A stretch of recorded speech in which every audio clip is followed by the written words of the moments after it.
All right, welcome everybody to DotsCast. Daniel here. Also, I'm talking with David. Hi, how's it going? David Logan with Nightlight Interactive. We're working on the game Whispering Willows.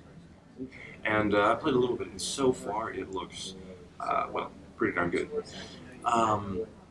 So David, if you could just tell me, basically a little overview of the game itself. How it is. Sure. So, you play as a character named Elena, and she's a young girl who has stumbled upon kind of this old abandoned mansion. And Elena discovers that she's actually able to astral project her spirit. And when she astral projects her spirit, she's able to see and talk to the ghosts that have been kind of stuck in this mansion. You'll find out later, why all these spirits have been trapped here. And most of the gameplay is you're alternating between her spirit form and her human form to get through the game. So it's a puzzle horror game. And that's how you get through most of the puzzles. A lot of the time, it's one of them helping the other one out. All right, that's a really cool concept. Because there aren't enough astral projection ghost kind of games. It's a really cool idea to be able to separate. And there's a lot of fun things you can do, with that. We just recently implemented possession, so you're actually able to possess as the spirit possess different objects, and maybe move a crate so that her human form is able to climb up the crate and get to a higher area, or possess a plank and make a bridge with it, or move switches and stuff like that. So there's a lot of really fun stuff that we can do with kind of that concept. Yeah, it seems really awesome, and that really, like you said, the fact that you can separate and do that really, to me, felt like it really did play well to the fact that it is a puzzle game. It is like you're labyrinth, you're trying to find your way, right? Right.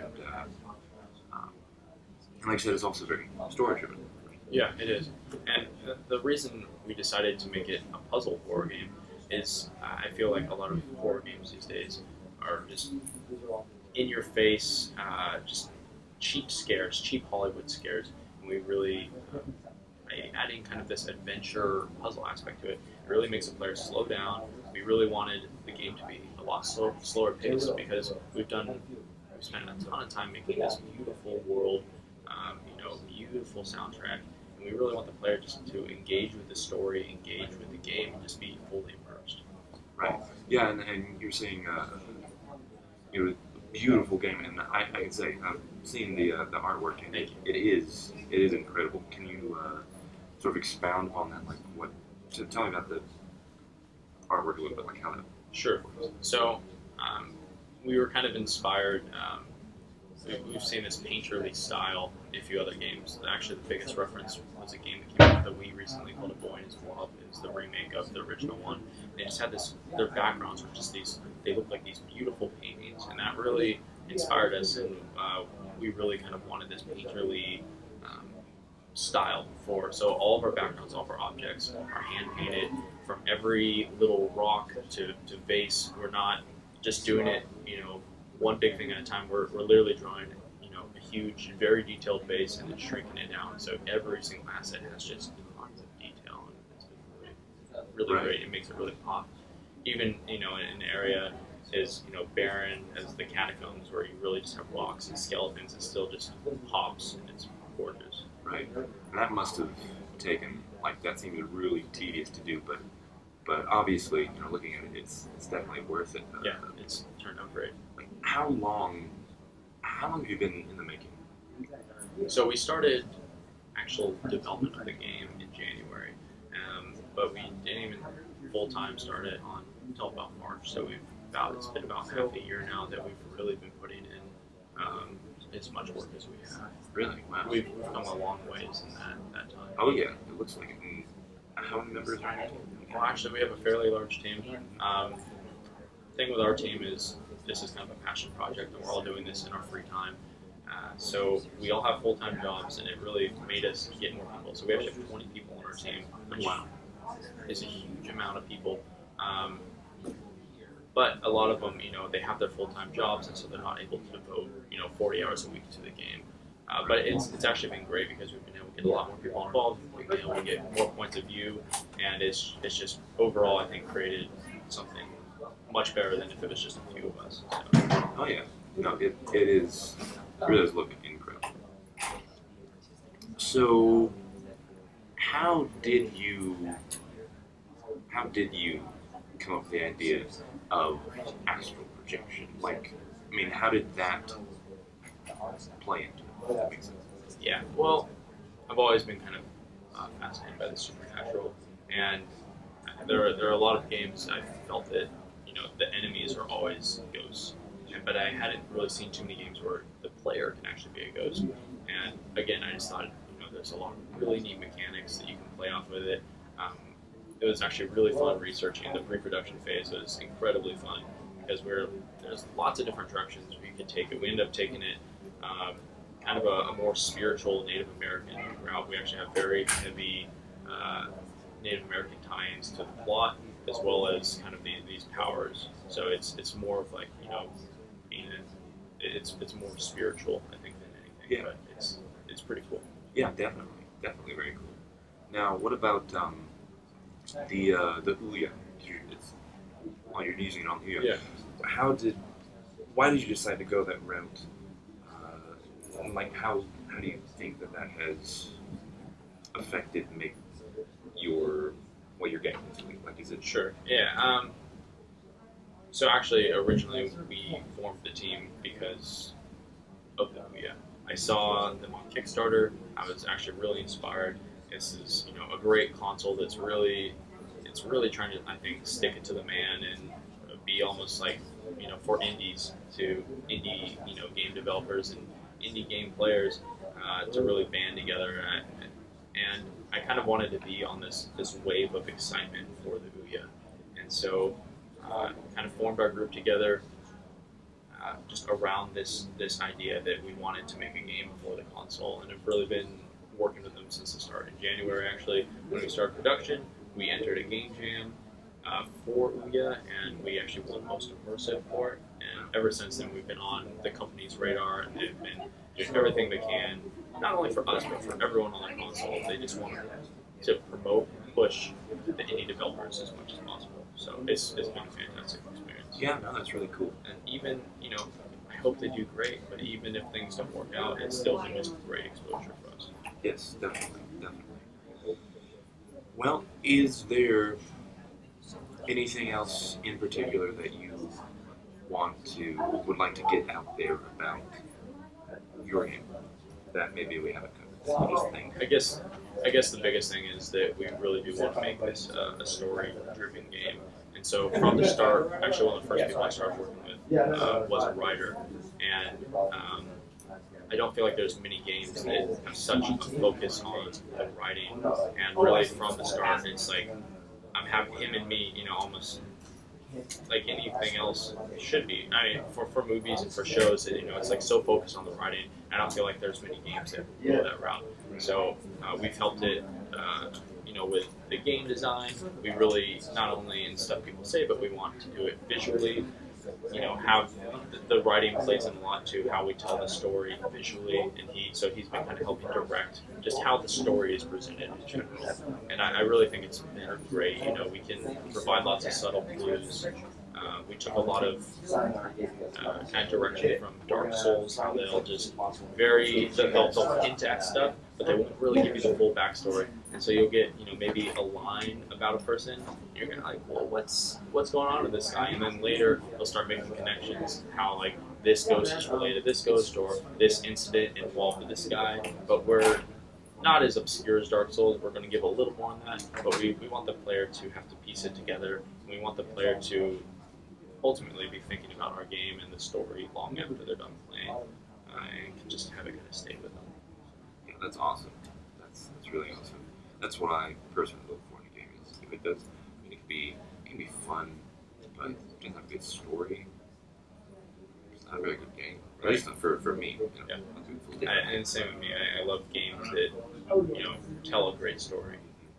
I think that's a great reason to play. Some are they have fun mechanics, but ultimately the story is what stays with you the most. I think. Right, keeps you thinking about it. So yeah, you can check us out on our website, nightlightinteractive.com. We're also on Facebook, Twitter, YouTube. We're trying to get greenlit right now on Steam. So any help there would be fantastic. That's awesome. Okay. So, how important was environmental storytelling? It was pretty big. The art director has really done a fantastic job.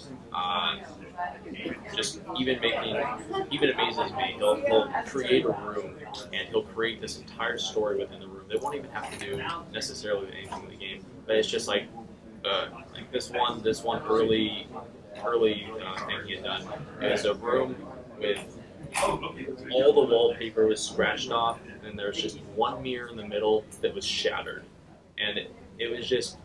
There were so many different stories that I created in my own mind with it.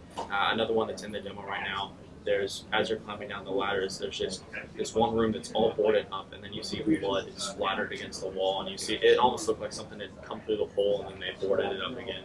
And it's really great. They're doing a great job just telling these mini stories. And you're kind of like, what went on here? And it makes it really fun to kind of let your mind wander.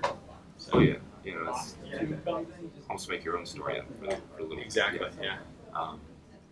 Now, what about integrating the use of the touch component in your game? We originally had thought of some pretty cool ideas. We had wanted almost kind of a Okami, callback to draw on the touch screen to do the different powers for the spirit. We'd also considered at one point you could actually control the spirit by drawing on the touchpad. Right now I don't feel like the touchpad is as responsive as we want it to be, so we end up not going that route. And ultimately we actually decided on a really fun control scheme, I think, where the D-pad will control her human form, and then the joystick will control her spirit form. So it's really nice. It really helps you, kind of separate the two characters. And once you've been using it for a while, it just feels very natural going between the two, and automatically will flip between them as you're touching each other. I'm happy with how it turned out. Very cool. Very cool. How much time is that? Any more questions? Okay.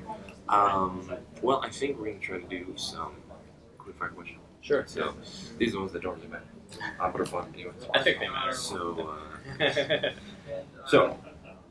first one. If you were any video game character ever, who would you want to be most? Oh man, I'd want someone. I could definitely. I love the pretty generic badass characters, but I think ultimately I'd want to be Kirby, because Kirby can take the form, of any other character. He can get the powers of any other character, and all the girls do. It's true. Plus, all he does is eat things, so exactly. It's like, yeah. It's weird. Okay. On the converse, what is the worst character ever played? The worst character, if I were to. Or if you were, yes, that's what. Sure.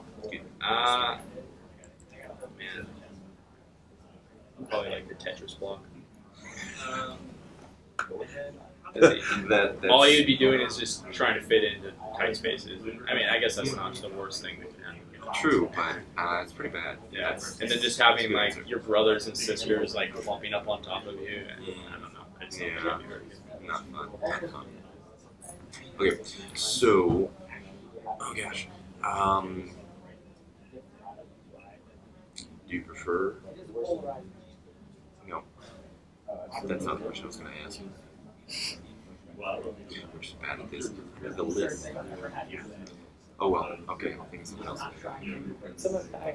Favorite color. Favorite color? Red. Wrong. Blue. The answer's blue. I figured I'd guess. Well, close enough. Okay, what is your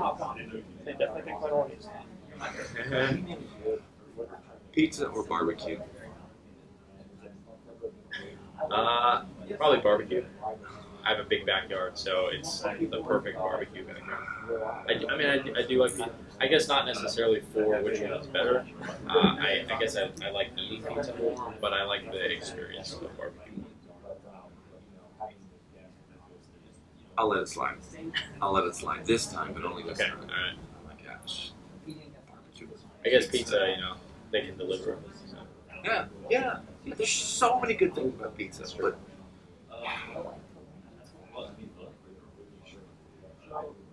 Tim is a terrible person. Just want to get that out there. Tim's a terrible person. He doesn't like pizza. Just saying. Terrible person. I think pizza's great. What is your favorite video game in general? Dark Souls, actually. Dark Souls. Yeah. All right. And then close second is, for multiplayer, is Unreal Tournament 2004. I love all the Unreal Tournaments, but I was stuck with that the most. I can't actually stand slow-paced shooters where you're just crouching and sniping. And I loved Unreal because it's like so in your face and so fast-paced. Oh yeah, all the time. So what?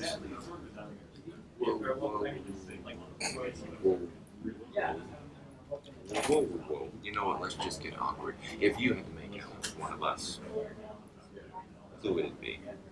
I don't know, because I've always thought it'd be kind of weird to make out with facial hair, personally. So I guess I go.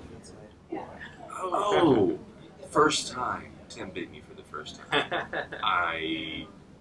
We all knew it wasn't Drew. That's what really matters. Yeah. Balding, short. Sorry, Drew. Love you, dude. All right. Also, final question, and just as strange. If you were riding a unicorn right now, Okay. what color would it be? I feel like unicorns ride on rainbows. So I feel like if the unicorn was a rainbow colored, then it would just kind of blend into the sky. So maybe something else. I mean, it'd probably be something bright, maybe like flashing neon lights, like the rainbows or the unicorns literally like flashing different color lights. It'd be almost like a rave unicorn. Like a rave unicorn, like a electronica unicorn, like Is A this ravicorn. for epileptic genocide? A ravicorn. It's a rave, the ravecorn. Yeah, the ravecorn. So it would like be blasting electronica and dance music. All Yeah, that probably stuff. out of its horn and It's more blasting, like a sound speaker waves. Yeah. thing. Oh, that would be actually. Everyone would want me to come to the parties. Yeah, you'd be brand new business right there. Probably only make out. All right, I don't well. drink. That doesn't mean anything. Roofies in the water. All right. Gotta go find another job now. Don't work this guy. No. So, thank you very much. Cool. It was an absolute pleasure. Thank you so much. Maybe we'll do this again sometime. I Maybe. hope so. We'll see. I hope so too. So, this is Daniel and David. DotsCast. Out.